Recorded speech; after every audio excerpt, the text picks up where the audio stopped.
É uma alegria ter você aqui com a gente. Eu já quero fazer um pedido para você logo no começo. Você já segue o nosso canal? Já tá curtindo? Não? Então segue aí, curte esse vídeo, compartilha com as pessoas, porque sempre o conteúdo que a gente traz aqui é muito bacana e com certeza vai ajudar muita gente. Então aqui a gente concorda que é muito difícil recuperar uma pessoa. É muito difícil. Então é mais fácil a gente prevenir. Mais fácil não deixar ela entrar. Exatamente, é mais fácil a gente prevenir. Mais barato curar também. o doente. E mais barato, disso, mais barato. Muito mais barato. E dentro disso, você falou assim, eu tinha uma propensão genética. Isso. Que é algo que a gente fala, às vezes as pessoas assim, tá doido? Não, tem muito. Mas queria que você que muito. trabalhou, estudou, passou por isso e tá há tanto tempo, até hoje, trabalhando nisso, que a gente, para quem não sabe, tá? A gente recebe muita ligação do Du. Ó, a gente precisa ajudar tal pessoa, consegue um lugar para mim. Eu já consegui, vou falar aqui, vai dar problema. Vou conseguir a internação, mas eu preciso ficar uns dias aí. Em outras cidades, não vou falar com a cidade, sabe, a gente precisa. Então, até hoje trabalha com isso. Mas explora mais essa questão da propensão genética pra gente. Eu só queria voltar um pouquinho da educação que você falou, da importância da assistência social e do psicólogo. Porque temos um outro ponto também que está crescendo muito nas escolas que a gente tem que ter cuidado. Eu até falei aqui da droga de comportamento dele. Mas hoje também a gente sabe que temos um crescimento muito grande com criança de espectro autista. E também que pode ser... assim, a criança não foi diagnosticada ainda, a gente não teve aquele diagnóstico certo ainda, e o melhor lugar para se diagnosticar é dentro da escola, eu acredito também, vendo o comportamento dela. E a gente diferenciar, né, aquela pessoa que está com mau comportamento é aquela pessoa que tem... por isso a importância de ter esses profissionais. Por isso a importância do profissional, concordo com você, e eu vou até... Já tô levando a próxima matéria minha. Mas sabe por quê também? A pessoa pensa que eu tô colocando lá para clinicar. Ela não vai clinicar. Mas é a autorização do pai. Peraí, não é isso. Mas ela vai ter, com a sua habilidade técnica, seja assistente social, seja o psicólogo, condições de detectar isso e fazer o auxiliar o professor, auxiliar também a diretora ali e também desafogar. Para quê? Porque eles estão lá para ensinar matemática, geografia, português. Não, né? Todes, a pronúncia, sabe? Elas estão lá para ensinar português, matemática. Então a gente precisa, sim, concorda, assina embaixo desse assunto antes de eu ir para o outro próximo. E tem matérias, até falando assim, tem estudos muito aprofundados, tanto da psicologia quanto da assistência social dentro das escolas para isso. E é muito importante. Porque, assim, claro que a droga não escolhe condição social. Como você disse, você veio de uma família que tinha um suporte, tinha tudo. Mas é inegável, e aqui eu falo como assistente social, é inegável que a drogadição atinge muito mais pessoas com uma condição social mais... uma questão social menos favorecida do que quem tem, até por causa de questões de diagnóstico. Gosto de falar, muito comum ter crianças hoje com TEA, né, transtorno de espectro autista, eu tenho, né, só que eu fui diagnosticado depois de velho, dislexia, com hiperatividade nas escolas. Às vezes essas crianças com essas questões é mais fácil. Nós temos amigos que têm filho com TDAH que depois de velho acabou se envolvendo com drogadição por causa dessa facilidade, dessa dificuldade de entender o certo ou o errado, dificuldade de entender Então, levantando a bandeira aqui, ó, psicólogos e assistentes sociais nas escolas. Vou tá sentando já. A primeira, eu vim aqui para um podcast, eu tô saindo com uma lista de matérias. De requerimento de matérias. Com relação a essa questão genética, como é que pode ser? E eu gostaria muito de explicar, eu gosto muito até nas palestras que eu vou para criança, explicar até com a minha família, né? Eu tenho eu tenho 5 irmãos, 4 irmãos, somos uma família de 5. Tivemos o mesmo tratamento, tivemos as mesmas dificuldades, meu pai e minha mãe separou para todos. Exato. Não foi só para mim, entendeu? Você imagina que só eu que experimentei o álcool, ou foi todos meus irmãos? Todos meus irmãos. Por que eu apaixonei, eu viciei no álcool e eles não? Entendeu? Porque qual que deles experimentou maconha? Não vou entrar em detalhes aqui, mas eu acredito que quase todos. Quais outros que experimentaram outras drogas? Quase todos. Porque só eu viciei e eles não. Meu pai tratou eu mal e eles bem, minha mãe tratou... Não, o tratamento era igual. O que eu comia no café da manhã, no almoço, na janta, o tratamento era igual. Eu não posso ser injusto assim. O tratamento, meu pai era uma pessoa difícil, com gente rígida comigo, mas era rígido com meu irmão. A minha mãe era aquela pessoa amável, tal, ali comigo, mas também era muito com minha mãe. Ah, passou muito a mão na cabeça do Eduardo. Mas passou a mão na cabeça de todos. Ela era aquela pessoa amorosa demais, mas com todos. Então não foi ela que facilitou, não foi meu pai que apertou, nada. Eu já tive essa predisposição genética. E você vê que assim, no meu uso, quando eu já experimentei, eu já me apaixonei. Eu já fiquei, você vê que ali, rápido. É claro que teve uma proporção, né? No final de semana eu usei... vamos falar em cocaína, quando eu comecei na cocaína, um final de semana, depois só no outro final de semana que eu usei, aí depois foi sexta, sábado, domingo, depois foi quinta, sexta, sábado, domingo, e depois de repente todos os dias. É a gradação aí toda semana e de repente todos os dias. Mas aí vamos lá da predisposição genética. Eu não saí com os olhos azul do meu irmão. Entendeu? E é filho do meu pai. É filho do meu pai. E assim, e aí quando a gente fala com as crianças, a gente tem o teste do pezinho. Como que a gente seria bom se a genética chegasse lá no dia, na hora da gente fazer o teste do pezinho e falar assim, e essa criança vai ter que ter um cuidado maior, porque ele tem predisposição genética para ser um dependente químico alcoólico. Não tem, infelizmente. Aí eu falo para as crianças, qual o único jeito de você saber? Nas minhas palestras eu sempre falo isso. É o comportamento. É não usando. Não experimentando. É para não correr o risco. Ela não tem que experimentar. Vai que gosta. Ela não pode experimentar. É uma roleta russa. Aí né, muita velho? gente chega e fala assim, mas meu pai não usava droga. Mas meu pai usava cigarro, começou a fumar com 11 e parou com 60 na hora que tava morrendo. O meu avô nunca usou droga, mas ele fumava, ele tinha um comportamento assim, ele era obsessivo em outra coisa. Quando a gente fala o adicto, né, é o escravo de. Somos escravo de algo, né, desse comportamento. Eu mesmo, quando eu saí das drogas, eu tive que ter substituir. A gente sempre fala, né, aquela substituição. Para tirar uma coisa ruim de um vício ruim, eu tenho que pôr um vício bom. Eu não viciei na academia, infelizmente. Eu viciei na comida ainda, né, infelizmente. Aí, exatamente, aí eu acabo me desfocando e fugindo na comida, onde eu acabo comendo muito, não consigo controlar o meu peso, acabei de fazer jejum agora da quaresma, eu ia fazer 40 dias, fiz 23 dias de jejum. Amém. Eu fiz 23 dias de jejum junto com o padre, né? Eu, assim, tô no jejum ainda controlado, assim, mas eu fiquei 23 dias de água e café. Em Deus mesmo. Parei porque deu uma infecção de garganta, que baixou muito a minha imunidade cair.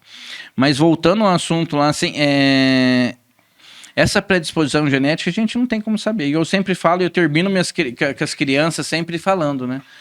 Como que você vai saber se você tem a predisposição genética ou não? O que vocês têm que fazer? Não experimentando. Então não experimenta. Você que é mãe, você que é pai, que está ouvindo isso, minha mãe e meu pai tinham 5 irmãos. Eu tenho 5 filhos. Né? Um desses 5 filhos experimentou e apaixonou e gostou e não conseguiu voltar mais. Não conseguiu sair mais dessa droga. Eu fiquei preso por 17 anos. Os outros 4 bebem cerveja todos os dias. Meus irmãos bebem cerveja normal. E não passaram do ponto. E aí é onde a gente vê mesmo essa predisposição genética mais atiçada. E existe... Estamos falando de questão de família, né? A questão. Como você viveu isso, você pode também estar dizendo que geralmente o que acontece? Não importa se seja apenas um. Tinha outros 4 filhos, pai e mãe. Mas revira a casa de cabeça para baixo. Tudo. E hoje só. E através da OMS já foi feito um estudo. Cada dependente químico numa casa, 7 pessoas ficam doentes. Principalmente pai e mãe, né? Pai e mãe, Esposa. que é os 2 diretos, né? Namoradas, esposos. Então, em média, 7 pessoas, porque você também, não só na família, você atinge o vizinho, você atinge o seu patrão. Então, cada pessoa doente na dependência química, ela deixa codependente mais 7 pessoas. Então, é um serviço que a gente volta e fala. O tanto que é caro para a saúde. O tanto que adoece as pessoas, o tanto que tá deixando o CAPES cheio. O CAPES hoje... Entendeu? Entendeu? Assim, ele é mais procurado que o UPA hoje. Então, assim, tá um caos. É uma briga muito grande minha também para uma ala psiquiatra na Santa Casa, né, que a gente nunca conseguiu. É muito difícil isso e muitas vezes ali o médico tem que colocar outra coisa ali para poder internar, porque se falar que tem problema de cabeça ou tem uma depressãozinha, não pode. E interessante isso daí. Porque aí a gente volta falando naquele assunto da saúde. Mas não é saúde, mas aqui não. Mas e aí, quem? Quem que vai cuidar? Vamos selecionar quem que a gente vai cuidar? Igual você falou, vamos escolher quem quer morrer, quem pode morrer. E ainda acrescento uma coisa, que aí é aquela tal história, né? Quando a gente fala de estatística de pessoas, por exemplo, vamos pegar um exemplo, um assunto melindroso para se falar, mas só vou tocar assim, brevemente, que é a questão do suicídio. As pesquisas são super subestimadas. Por quê? Porque a gente não tem noção daqueles casos que a gente não sabe que foi cobertado pela família, ou que de repente parecia um acidente, mas não era, pegou fogo, bateu de frente no caminhão, etc. Tal, dormiu no volante. Tal. Dormiu. Então, quer dizer, tem esses detalhes que acrescentam. Agora, eu não tenho, quando eu estava na ativa, eu tinha esses dados. Hoje acredito até mais. Acidentes de trabalho provocados em virtude do uso de droga. A pessoa vai trabalhar na segunda-feira, passou o fim de semana inteiro bebendo, ela pode até já estar com delírio, ou mesmo que ela não esteja ainda, mas ela está afetada, ela está com sono, ela está com dor de cabeça, ela está com vômito, mas ela vai trabalhar. E aí corta o dedo, corta sei lá o que mais. Acidente de trabalho. Do uso de droga ou da falta da droga. Porque também quando ele está em abstinência, eu sempre falo, quando a pessoa está em abstinência, ela perde os movimentos ficam involuntários, entendeu? E aí o risco é muito maior. Dou muita palestra em CIPA, né? Na semana da Semana de Segurança, no Jumil, todo ano eu vou lá para falar disso. E é o local que eu mais dou palestra, que são em empresas, são os locais onde que eu dou palestra de prevenção de acidentes, que eu chego e falo, dou os endereços do AA, dou os telefones de NA e dou meu celular. É as palestras que eu mais recebo retorno. Ela não fala ali na hora, porque, né? O patrão, a gente não quer isso também. Vai perder o emprego. Mas é muito satisfatório, porque assim, tem retorno, e precisa da ajuda. Isso é prevenção. E ela ficou o ano inteiro ali para ouvir uma semana e falou assim, ó, eu saí da droga. Hoje a gente tá falando aqui, a gente falou muito da droga e tal. Pessoal, mas para quem tá assistindo, eu fiquei das drogas dos 13 aos 30. Hoje eu sou o presidente da Câmara, sou o vereador no segundo mandato, vereador mais votado da cidade, segundo vereador. Mas eu fui um dependente químico que estive jogado às traças, né, na rua, nem precisando morar na rua, mas morando na rua, que eu precisei de um tratamento para estar aqui. Se hoje eu estou conversando aqui com o irmão Francisco e com o irmão Marcos, é porque eu consegui ter esse tratamento. Né? E a minha briga agora, hoje, como político, é o quê? Se eu conseguir isso através particular, porque assim, o meu foi particular. E aí nós vamos entrar no outro. Aí a gente precisa dar esse tratamento para todos que precisam. Aí nós vamos entrar na outra polêmica. É muito caro. É muito caro. É muito caro e, além disso, a cada dia tá ficando mais caro. A alimentação sua, você sabe, há 15 dias atrás você conseguia fazer uma compra num valor X. Hoje 10% mais X. E vai aumentando, Não consegue. Du, dentro disso tudo, eu vejo assim, nós estamos diante de um quadro que eu penso, que nem eu fico em Ribeirão, né, nas casas de Ribeirão. E claro, Batatais tem muito, mas quando a gente anda em Ribeirão é assustador. Assusta. É assustador. São Carlos. São cidades maiores. Marília, né? Que é onde a gente trabalha. Então, quando Isso eu penso. Marília? Tá lá em Marília também. Sou meio doido. Então, quando a gente vai andando por lá, eu penso assim, que precisa ser investido, e eu não sei, parece que já tem alguns estudos da Fundação Getúlio Vargas, de uma vacina, de uma medicação que interrompe essa progressão do uso da droga a atingir as questões neurais. Porque hoje eu vejo, é muita gente. E o acesso está muito fácil, até por causa das questões que a gente falou da educação. Parece que o poder público ele subestima o uso. Aqui não vai chegar, aqui não vai entrar, aqui não vai ter. E quando a gente falou agora que o tratamento é muito caro, né? E hoje a gente vê uma dificuldade muito grande de acesso ao tratamento. Vaga você não acha, fila? Além de ser caro, porque a gente sabe também que o tratamento, nem todos vão ter essa probabilidade de 100%. O índice de recaída, hoje cada um tem o seu número, né? Quando eu fiz as internações minhas, que eu internei mais de 500 pessoas, né? Eu cheguei num número de 50%.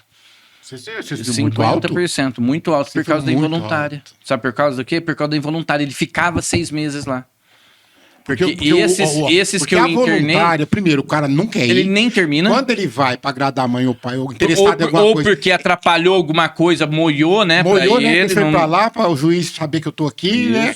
E... Eles não estão interessados no tratamento. Mas ele sabe que ele vai ficar 10 dias, a hora que resolver lá, eu saio, eu vou embora. Ele não vou fica, pôr culpa na comida, vou pôr culpa no o travesseiro. monitor que não presta. O vizinho peidou então, tá de rezando noite. muito. O vizinho peidou, esse daqui fez aquilo, então não vou ficar. Então o índice da involuntária sempre foi maior. Né? E sempre foi maior do que a voluntária, justamente por causa desse N fatores. E o medo. Eu fiquei mais ou menos um bom tempo, 1 ano mais ou menos, a minha mãe pegou uma cartolina e escreveu Marcão, que é o telefone do cara que foi me buscar à força. E o celular dela... Não era eu, tá? Não era ele. Não era ele, não. Era outro Marcão. Não era bonzinho igual o Marcão, não. Pôs lá, Marcão, que era em Franca, Clínica Hope chamada, fechou. Porque fechou todas as clínicas. Todas as clínicas. Marcão e o celular dele, na porta da geladeira. Né? E quando eu tava mais brabo, irritado, mãe, ela de repente já pegava um monte de folha de sulfite e escrevia, um monte de espalhada na casa. Tipo assim, eu vou ligar pro Marcão. Você é mãe, hein? Eu vou ligar pro Marcão. Entendeu? Não tem conversa, vou te internar no outro dia. E quando eu tinha, porque assim, a gente sempre fala assim, a recaída não vai ser do dia pra noite. O importante da família cuidar. Ela dá sinais. O importante da família, da assistência social, envolver num quadro clínico total. A minha mãe sabia do que ela falava. E aí eu dava sinais quando eu começava a mentir. A mentira é um dos primeiros sinais. Mentira é o primeiro sinal. Infidelidade. Sabe? Tá com a sua esposa, com tudo isso, com todo... Infidelidade, mentira, procrastinação, ficar deitado demais, isolamento. Então, assim, são vários sinais que a minha mãe identificava. Minha mãe chegava, metia o dedo na minha cara e falava assim, você tá recaído. Eu falei, louco, mas eu não usei droga, não. Você tá recaído em comportamento. Daqui um tempo você vai usar droga. Você nem vai sair esse final de semana, você vai ficar em casa. E me fazia eu ficar dentro de casa, isso com... Gente, não é... Isso com 30, 32 anos de idade e 2 anos limpo. 2 anos limpo, 3 anos limpo, minha mãe fazia isso comigo. Eu saí da casa da minha mãe depois de 10 anos limpo. Meu Deus. Que eu fui sair da casa da minha mãe. Ela ficou tomando conta do meu dinheiro por 6 anos. Por 6 anos, eu ganhava, eu trabalhava, caía na conta dela, ela ia me pagando.